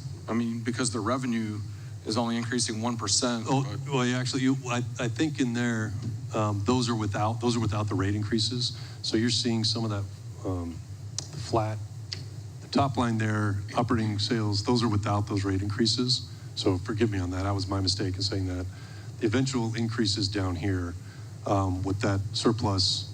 If you had the surplus and the deficiency, that would be tacked onto the revenues. And so what kind of growth in use is being projected here? Or are you projecting use to be flat? No, so NBU provided a growth forecast by different class. So they did look discretely in residential, small commercial, large commercial. The very, very largest commercial users, transmission level, large and very large power, we kept them flat. For residential, I want to say it was 7% per year, so pretty substantial growth. The net, and then as we get into some of the commercial classes, it's more like 5 and 4 and 1 or something like that. The net effect is, I think, in the neighborhood of about 3 to 4% per year in total growth. So all weather held equal, if we looked at total load, it would be increasing 3 to 4% per year, which does equate to 3 to 4% in theory, revenue, but also there's much more cost coming in for that as well. Right. I guess I'm just honed in on the revenue. So you got 4% growth that's not really factored in revenue, and 5% price increase. It is factored into revenue, but consumption is pretty flat, so it's just a per customer basis. So we do have some growth in the load, but it's not it's not like a windfall, so to speak, to make ends meet. But I mean, 2027 is like 0.2% over this year's budgeted number. Again, keep in mind that 130 million, if it's 160, 130 million is market cost, that can fluctuate 10 to 20 million dollars per year, up and down. So as we look at it year to year, it's 130 million one year, 115, 125, so it can bounce around. So that's where you're seeing the muted, this is the net effect not only of growth, but also with the market costs coming up and down. Is it safe to say this is a pretty conservative revenue estimates? I would say they're yeah, conservative is accurate. You can't be given the information you have. Growth is typically one that I take a strong look at because it can substantially influence things. But the growth here has been substantial. It's higher than most areas of the country, as I'm sure you guys can see, around the community. But otherwise, yeah, it's pretty basic projections as far as conservative nature of the forecasted revenues.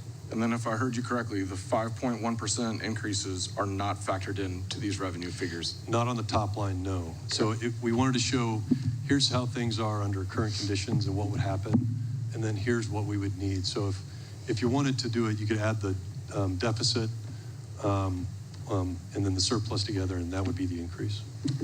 Just want to make sure I understand again that operating revenue from sales, is that variable and fixed revenue, or is that just? Correct. Think of that as everyone's total bills put together. So that's delivery cost, that's GCRF, the generation base rate, everything. And it's just rates. And then you've got a couple other line items in there that are quote unquote other revenue streams that help buffer or support lower rate increases.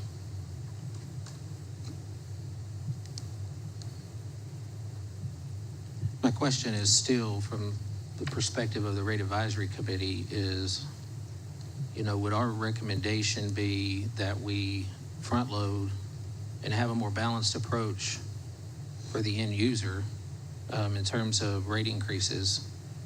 Or would we, because water and wastewater are similar to this in that there's little to no rate increase in the first 2 years, and it's all on the tail end. And I think what we heard from the ratepayers during the summer was that change in our bill is what got us upset. And so I really think that the Rate Advisory Committee needs to make a decision on whether or not we would like to see a balanced approach or the approach that's being presented. Does that make sense? Yeah. So, thoughts? How does it affect small business? How does it affect large business? How does it affect low income? You got to do a calculation, but the sooner you start increasing your prices, the more compounds down the road. Right. So as an end user, I don't want to see a great increase any sooner than I have to, in my personal opinion. Just for some context. I just want us to talk about it. Yeah, this may help guide the conversation. We have lots of planning horizons we've talked about. They've come up here. We have master plans for infrastructure, 20, 25 years. We've got decades for water. We're looking at financial. Every year we have a 5-year financial operating plan. It's just the first 5 years of the planning cycle that are long term. When it comes to this rate plan that we're pursuing right now, what we currently plan to do is take the first 2 years for consideration to the board and then council, not the full 5 years. The reason we want to do that this time is because we have the last couple of times taken 3 years, and we are in the 3rd year, and I think we all recognize how things are very, very different now than what anybody would have thought they would have been 4 years ago when we put this current plan together. Because of the volatility and uncertainty, we're only taking the first 2 years. I bring that up just to help guide the conversation. Yeah, and if we did shift forward, as I mentioned, I haven't run the numbers, but roughly, they will decrease. To what degree? I mean, it's not like it cuts them in half, but shifting it from the final 3 years into, the first 3 years, instead of 3 years at 5, it might be 3 years at 4 or 3 years at 3.5. But I obviously just have to run those numbers. Well, and I'm curious too, because I understand what Jimmy's saying. If there's a total rate need over 5 years, is there not a way to balance it out each year to where you reach the same goal? Yeah, we could spread it out over all the 5 years. You're never exact, right? So you're always kind of up or below, up or down. But yeah, we could balance it out equally over the 5 years if need be, or we could do it in 3 years and then it's static. There's a number of ways we can approach it. So if you did 3.5% in 24 and just did 3.5 across the board, you come out the same as what you would if you did the way it's laid out here, except the last year in 27, you end up like a 1.25 short of the $6 or 16% increase. So you end up like 14.75.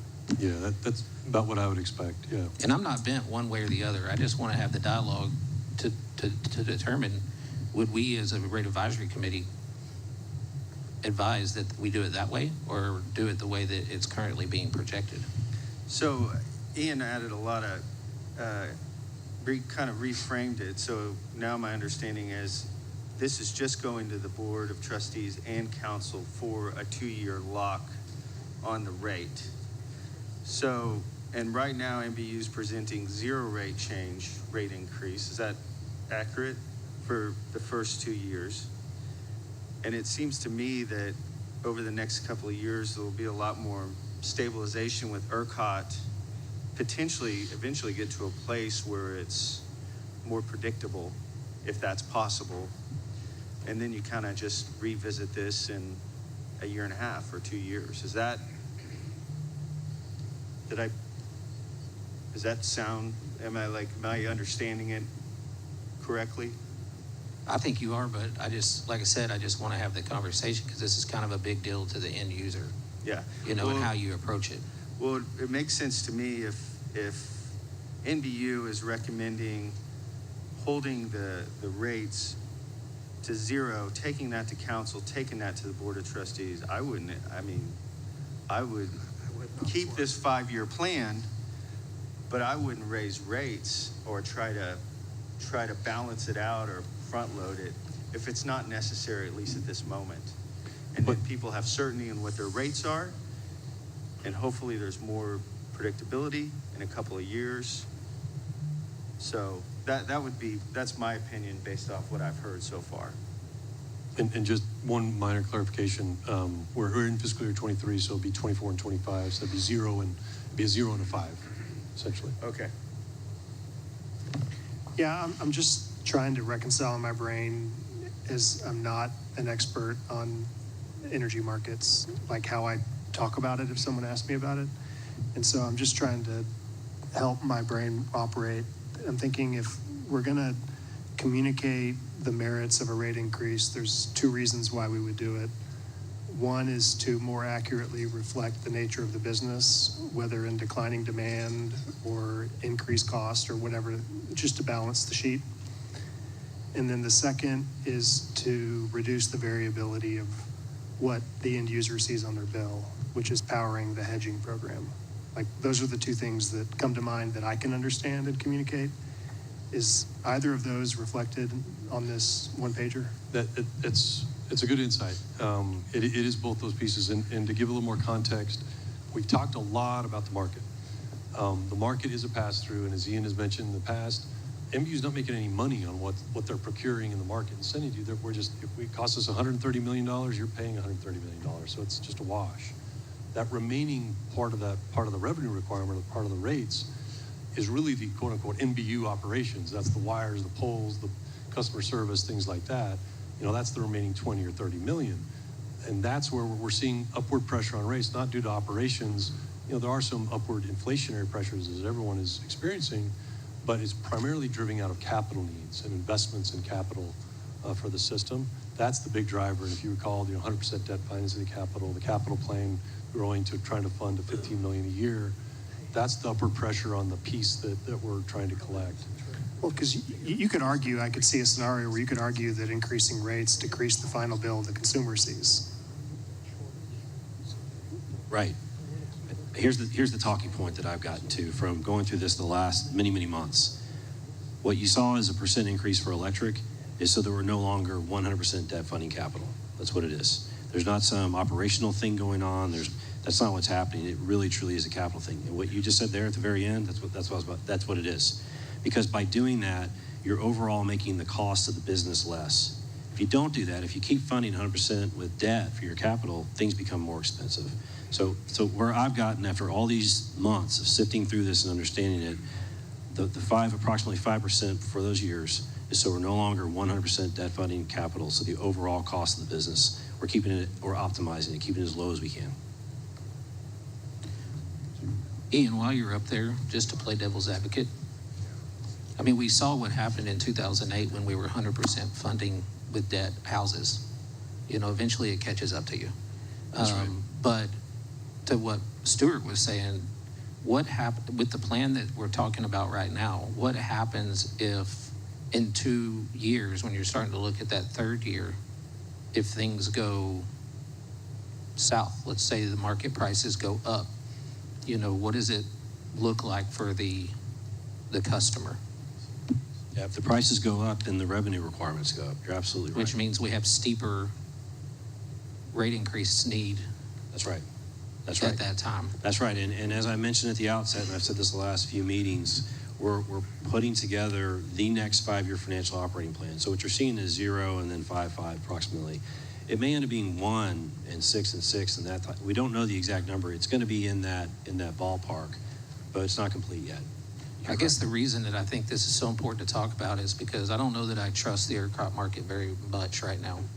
And there's so much left out on the table with the legislature and what's going on there that's yet to be seen.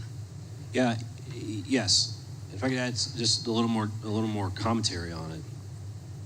Everything everybody said is correct. Another thing to say to add to that is, I mean, the reason we don't go 1 year at a time, the reason we don't do a 1 year rate plan is because that's your rate certainty is very low. So the rating agencies don't look favorably upon that. I mean, they talk continually with us about what is your relationship with City Council? What is that like? What's that rate making process like, right? So the longer plan that we have, the more certainty we have, the more stable the organization is. So from just a managing the organization perspective, would it help to have it front loaded? Absolutely. But everything else everybody here said is correct too. That's why we're in a public meeting right now having this public discussion, because that's the balance, and we are right in the middle of it. And I think you hit on it, and I'm glad this discussion's happening. And one more point to build on your point about generating that cash margin. If and or as things change with capital costs, under these current projections for these capital needs, I'm in the middle of putting an addition on my house. I can tell you nothing is coming on bid. It's a mess. And so, we can project out what a capital project will be in 2 years. But unknown conditions, things change, the market changes, market prices, material prices. If you're painted into a corner with 100% debt, you have nowhere to move. You're done. You can't, go up and down. You can't manage it. If you're targeting, half, 60-40, you've got the ability, instead of just raising rates again because the prices increased or the market changed, we can actually issue a little bit more debt. We can get back. We're still within our bounds of where we want to be with our debt to equity mix. Maybe we're funding a little bit more debt than ideally, but we've kept rates right where they're at. We don't need to raise rates just to fund more cash. This puts you in that flexible position to get there and make those decisions. If we suppress it and we don't generate that cash, you're stuck. And you're raising rates just to pay your debt, let alone you don't even have anything to pay any more capital needs. So that is a very important point, and something I always recommend for utilities is getting in that position because it provides you flexibility for the unknown, and you always have the ability, or not always, but you do have the ability to issue some debt to help suppress future rate increases, but just don't get ahead of your skis or out in front of them, so to speak. Anybody else have any thoughts on that topic? I think we beat that one to death. All right. Thank you, though, for going over that. Sure. And the next slides here, we're looking at that 2-year window. So we're looking on a system basis, and those of you paying close attention will notice it's 5.2. As we get into actual rate making, where we make each discrete rate, the rounding comes into play, and we have a little bit of play on those numbers. But once we design the actual rates, this is what the rates have fallen out to be in the aggregate increase. So this shows you on the bottom, and the shaded area of 24-25 is the 2-year window that Ian's mentioning, going to council, going to board. The bottom here is a system average. First year is 0. Next year, it ends up being 5.2 once we design each discrete customer charge, energy charge. And that ends up being 5.2 on the system. What we did is looking at the cost of service results and seeing where certain classes were above or below the system average. We attempted to put a floor and a ceiling there to kind of mute some of the increases. So you're seeing most classes getting right around that 5%, 5 to 7% increase. These classes, transmission service and lighting overall, which is 3 smaller, very small classes, they were right at cost of service or showed a decrease, so we kept them basically flat. So no increases for those. Where the other classes like residential, real close to system average, just slightly above, commercial going slightly higher, another percentage point or so above the system average. So you can see the distribution of that 5% across each of the customer classes in 25. Obviously 24, there's nothing. So in residential, you'd see 6.4, small commercial slightly more, ramping up to large commercial at 7.6%, and then very large power at just over 5. So they're all right close or just slightly above the system average, with the others that showed either a decrease or no change at 0%. So this is the distribution across the classes of what that 5% really would look like. And then the subsequent years are there compounding over time, but the 2 shaded columns are what we're focusing on for the board and the council. And so from here, we wanted to look at, well, what does a bill look like? What do the actual rates look like? And so this is the residential class and the rate charges on your bill. You have electric availability. That's your commonly called a customer charge or monthly charge, base charge, dollars per month. Looking at a delivery charge. And right now, looking at cost of service, we've applied the escalations equally. Really, it's the electric availability and delivery that are what we're focused on as far as the rate changes. The generation cost, as you know, transmission, GCRF, TCRF, those things are a straight pass-through. So those are equivalent 1-to-1 and wash out. So you can see $17 to $20, $20.38. You can see the increase in the delivery charge, and then the generation cost, 5 and 4 cents, depending on the period, and so on. Please note, for the GCRF, TCRF, I just combined, for simplicity purposes, I've just combined it all together as to one rate, and I've assumed one total cost for market cost, so I'm not changing it every single year just for comparison purposes. So that's just what the 2 cents represents there, is the combined pass-through. So this reflects the 6.4% residential price increase? Yes. And it's on a bill, correct. On a bill from the previous slide, and the blended average of the percentages on that previous slide equals the 5.1% system? Yeah, it ends up being 5.2 because of the rounding and the dialing in each of the specific rates, but yes. Okay. And so translating just from what a rate looks like to what a bill looks like, what does an average bill look like? I didn't do one for 23, I did for 24, 25. These 24 rates are the same as they are now. Just charging each of them on what the total consumption is in the class, as far as what a monthly average would be. Ends up being 1,200 kilowatt hours per month. So that's total consumption in the year, just divided by 12. It's very, very basic. In the summer, it would be higher. In the winter, it would be lower. Or I would say shoulder months, it would be lower. If you look at these charges, you'll see electric availability and delivery. And once we multiply those, like the delivery charge times the 1,200 kilowatt hours, you see the $17.88. So you can see here is the bill, subsequent bill, you're charged electric availability, there's your delivery, and there's gen rates, transmission, and pass-through.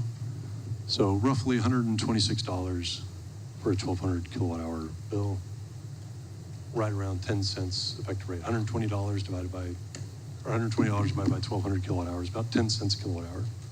So we're saying 5.5, we're saying 6%. However, the brunt of that is in the delivery cost. Correct, So correct. it's also, this is, if you keep go back to that slide real quick.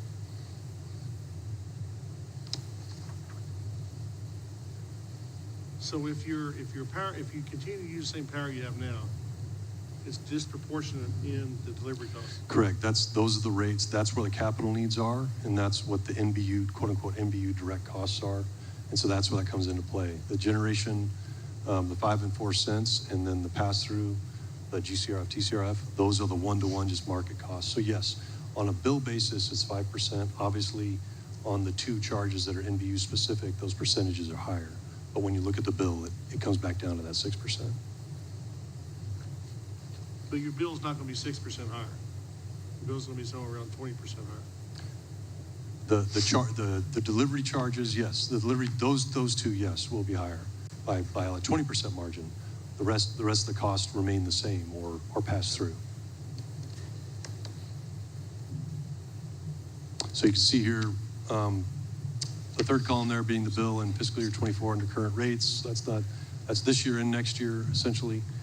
And then by 25, implementing this rate increase would be an additional $7.40. I'm doing some column math, and that FY 2025 bill column adds up to 144.94. Instead of 133.58. Well, then that would be my mistake there. And I think that's powered primarily by the last row, because if you look. The GCRF, TCRF is incorrect. Yes, that 3636 is incorrect. That's the 25. That's the incorrect number. Thank you. Which is about a 15% total overall increase. Well, yeah, but the GCRF, TCRF. Yeah, that should be 25. Rates are not changing. So that was just a Bad number. That was a bad Okay. cut and paste or erroneous number. That 3636 should be 25. And that should get us back to the 133. Got it. So on a monthly average basis, like I said, shoulder month, winter month, maybe less than $7. Summer months, it would be higher, but on an average, $7.40 on a quote-unquote average representative customer's bill.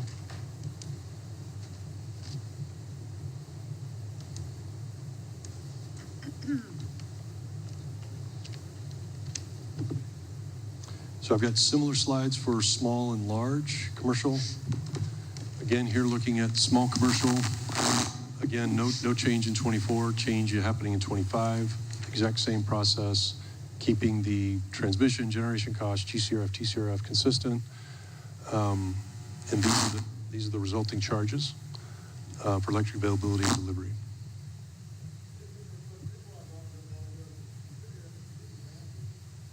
A 9% increase on a like-to-like basis. So if we're saying a 6% increase in rates, but the math shows 9%. It can vary on an average bill. It's very close. It depends on which numbers if you're dividing the delivery rates or total The only bill. reason I'm asking, because if someone asks, you got to explain how you get, Right. you're saying 6%, but your bill shows 9%. I think sorry. Unless I did my math wrong. So I thought I'd done the rough math. The 5% is what, $6.50 or something? I apologize, I did my math wrong. Okay. Yeah, so I think the 740 is right at that. Yeah. And there can be little movements, but I hopefully wouldn't see a 6 to 9. I stand corrected. But thank you. So following through that same process, this is a small commercial bill.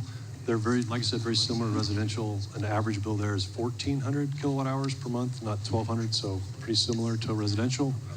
If we look at, and again, there's that mistake on the pass-through as well, so that those numbers, if you're adding up, you won't get to 151. It should be, or it'll be higher than 151.